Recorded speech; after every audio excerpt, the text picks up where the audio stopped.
Good morning. I am 5 minutes earlier today.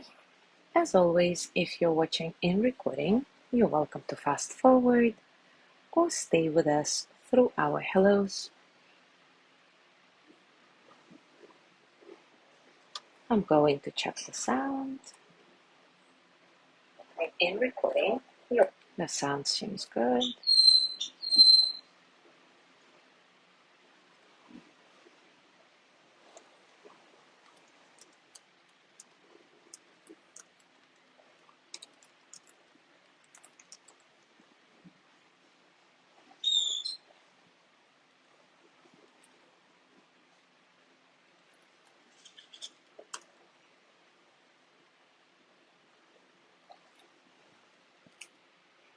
Good morning, Zazu.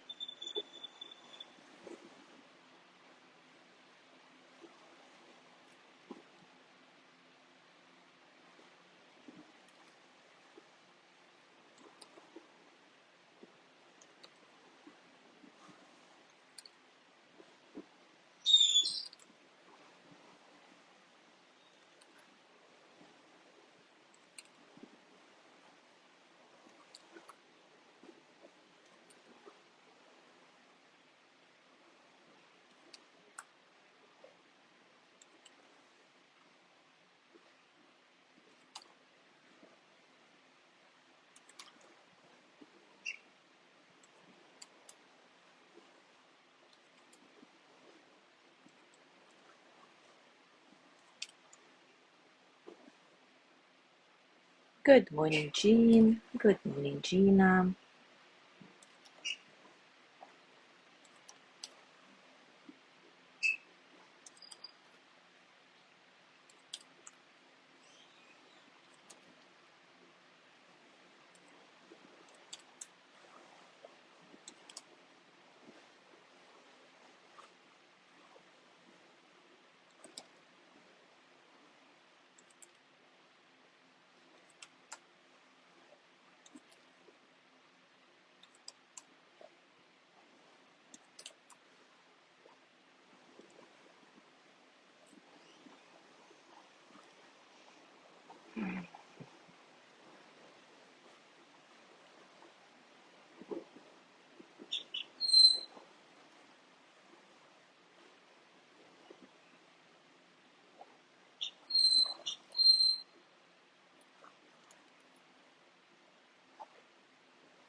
Good morning, John.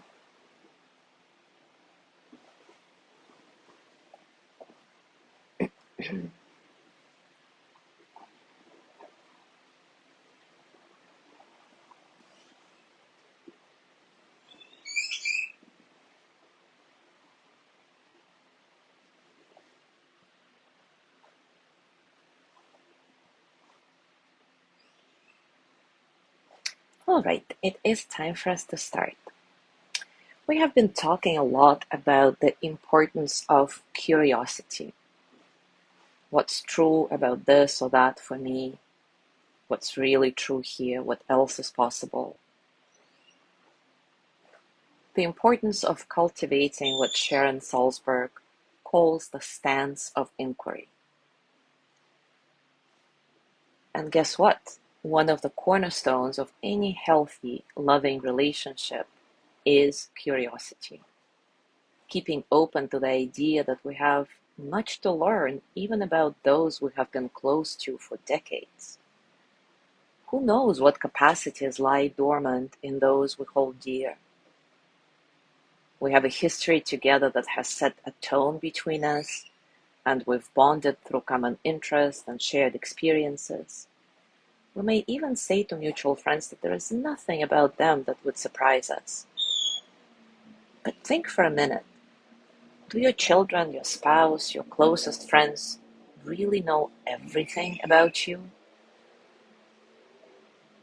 Heck, even you don't know everything about you and will surprise yourself once in a while, right?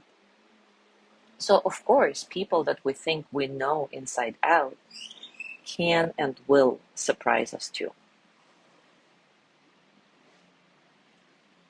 And this may be a scary realization.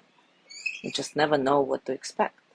And at the same time, if we adopt the stance of inquiry and curiosity as our default state, this not taking anything for granted can be a wonderful gift.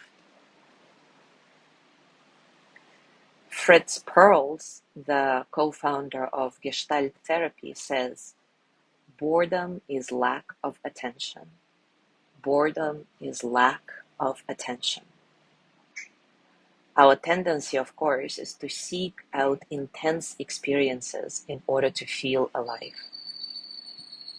If our attention is not trained to notice routine or subtlety, we simply wait for the next big hit and switch off until then. It often requires a conscious effort to take an interest in the person before us, to look past our assumptions about them. But it's an effort that keeps us open to true connection. When it comes to finding a partner or even a close friend, most of us carry within an idealized image of the one. We search for that perfect person, often projecting our fantasy onto others. And when inevitably the people on the receiving end of our personal Hollywood movie don't measure up, we're left feeling lonely, frustrated, and pessimistic about our chances of ever finding our match. Whether the source of our imagined ideal, whatever the source of our imagined ideal, maybe we've conjured it from books, songs, movies, real life role models, or all of the above, it's essential that we bring our notions into the light of awareness.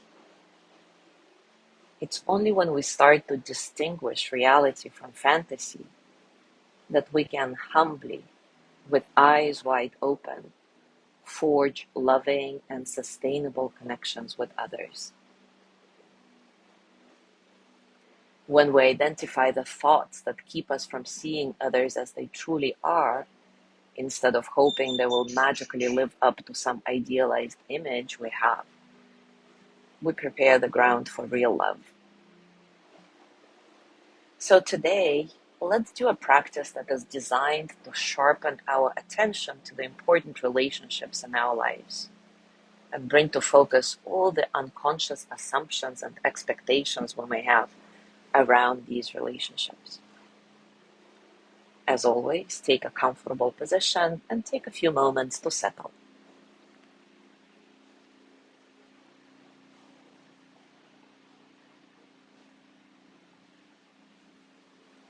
Settle into your body, into your heart, your mind, into this moment, right here, right now.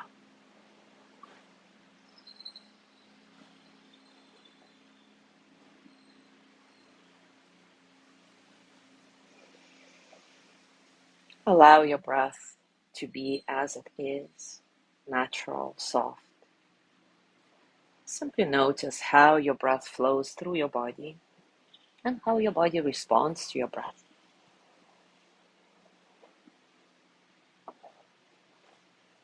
See if you can get a sense of spaciousness in your breath so that all the experiences of the present moment can flow through you as energy without struggle.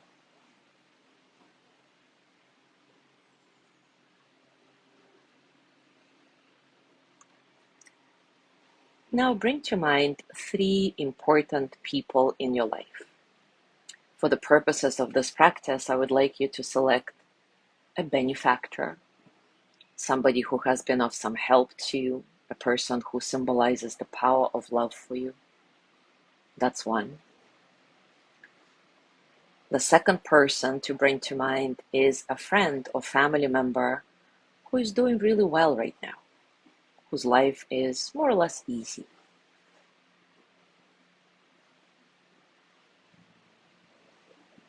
And finally, the third person is a friend or a family member who is struggling in some way at the moment. 3 people, a benefactor, a friend or family member who is doing well, and a friend or family member who is struggling.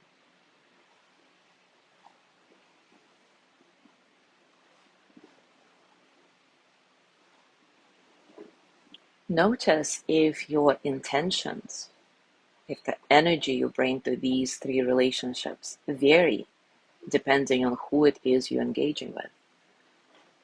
Maybe you're more closed off to some of them. Maybe you're carrying certain assumptions with others or all of them. Try to notice any urges, expectations, yearnings, and judgments you may have in each of these relationships. And recognize how these assumptions and expectations might be affecting your perspective.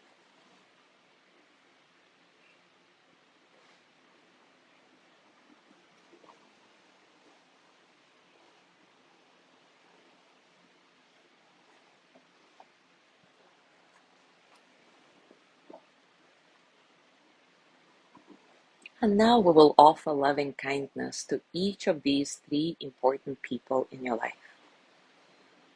As you do this, notice if the energy behind your wishes is the same for all the 3 or somehow different. Maybe it's easy and more natural to send loving kindness to a friend who is doing well versus to a friend who is struggling. Or perhaps it's the other way around. Whatever it is for you, just pay attention. We'll start with the benefactor you chose for this practice. This person who has been of help to you. And maybe you get an image of them, maybe you say their name, and start offering the phrases of loving kindness to them. May you be filled with loving kindness. May you be well, in body and mind. May you feel safe, protected, at ease. May you know deep, natural peace. May you be filled with loving kindness. May you be well, in body and mind. May you feel safe, protected, at ease. May you know deep, natural peace. Now take a mindful pause, a couple of nice breaths in and out, and bring to mind that friend who is doing well right now. They're enjoying success or good fortune in some aspect of life. Again, you can get an image of them, say their name to yourself, and start offering loving kindness to them. May you be filled with loving kindness. May you be well, in body and mind.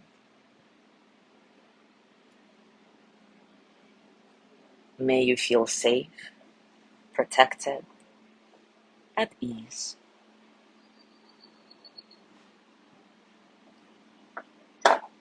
May you know deep, natural peace. May you be filled with loving kindness. May you be well in body and mind. May you feel safe, protected, at ease. May you know deep, natural peace.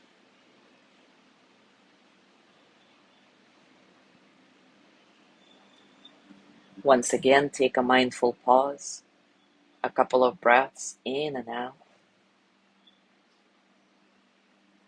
and bring to mind a friend who is having difficulty right now. They're experiencing some kind of loss or pain or fear. Get a feeling for their presence and start offering loving kindness to them. May you be filled with loving kindness. May you be well in body and mind.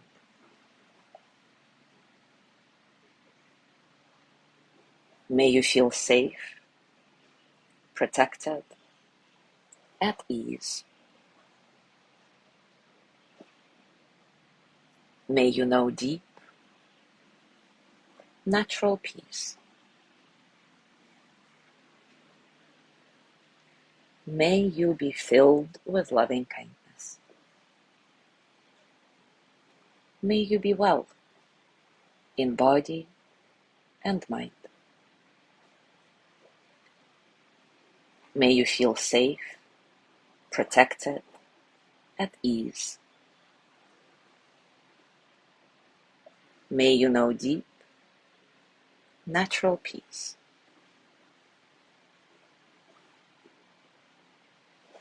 And now place your hands on your heart and offer loving kindness to yourself. May I be filled with loving kindness. May I be well in body and mind. May I feel safe, protected, at ease. May I know deep, natural peace. And now gently let go of the practice and scan your body, noticing what's true for you right now, physically, emotionally, mentally. How are you really?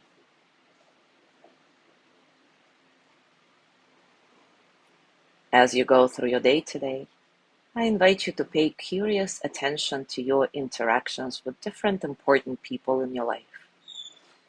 Is the energy behind your interactions the same with everybody or different?